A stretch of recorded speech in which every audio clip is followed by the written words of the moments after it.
This video is about life is a mirror, and wherever you go, there you are. And once you find yourself where you are, which is with yourself, you're gonna have to endure a test. So if you ever notice you go somewhere and internally showing myself more self-love, self-respect, I got into therapy, and my therapist suggested me some videos about self-love after me, disclosing to him, some of the things that I was going through. And a lot of that was built on self-respect. And I was like, dang, appreciate it. That was some really, really good advice. But I didn't think that that was even an issue for me.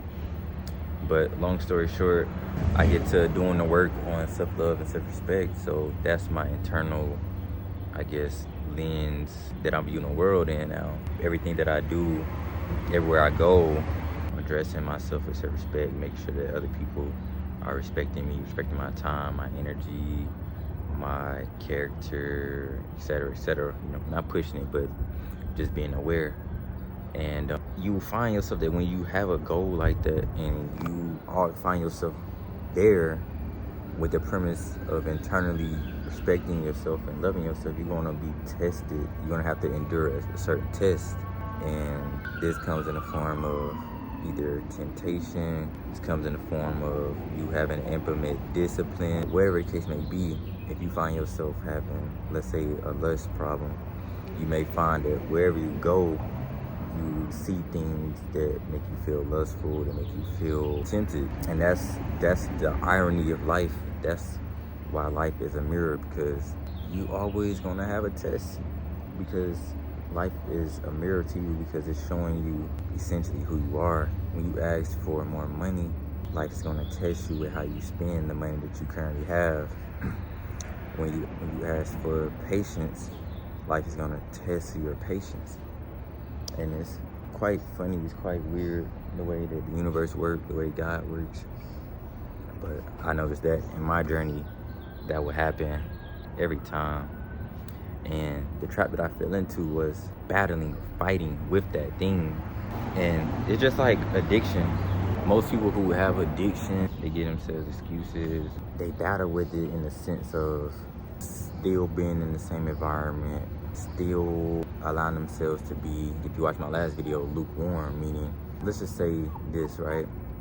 Let's say you're CEO of Ferrari or something like that, or you're an employee of Ferrari, and you got employed and your contract says that you can't be seen around Aston Martins, or the contract is terminated.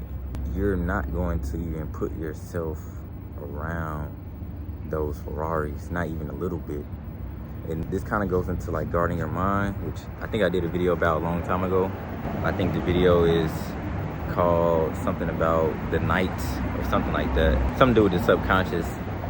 I might do another video on that, but you can't leave any leeway for those distractions, for that temptation, so you don't even have to fight it.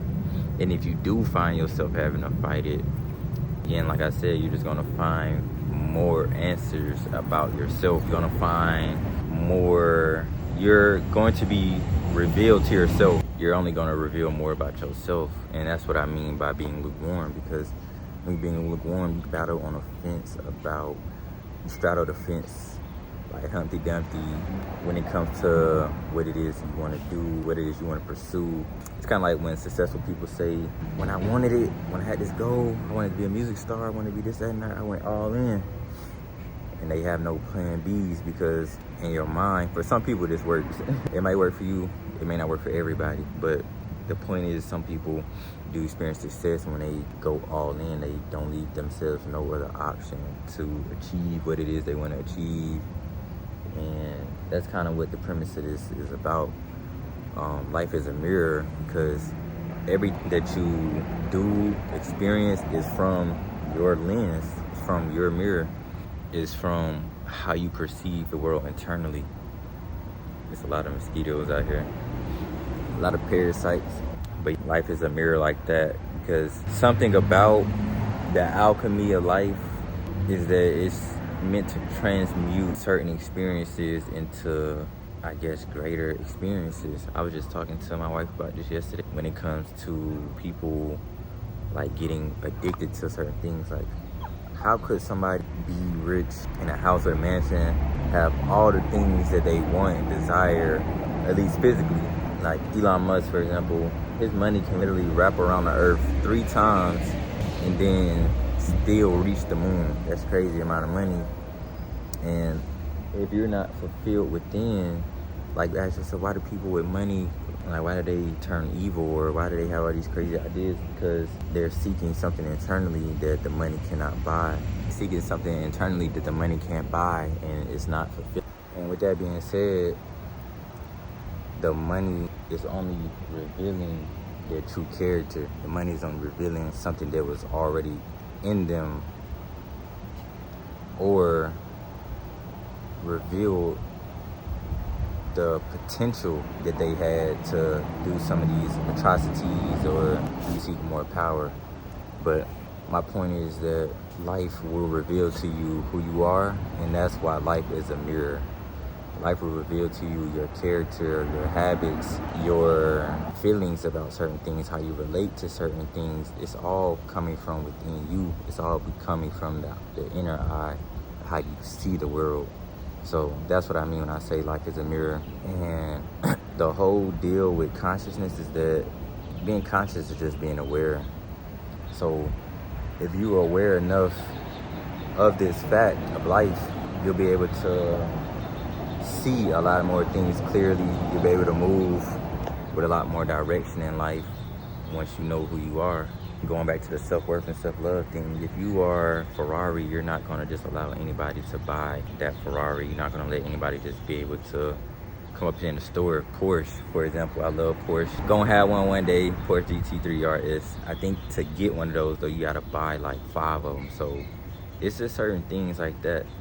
Like, think about that. To buy one Porsche GT3 RS, you got to buy 3, I think, Porsche GT3s or something like that. Y'all might know more than me, but keeps you in a certain environment and a certain caliber of life. And that's what I had learned about, you know, myself when it came to also just looking at my habits too, looking at the things that I was doing.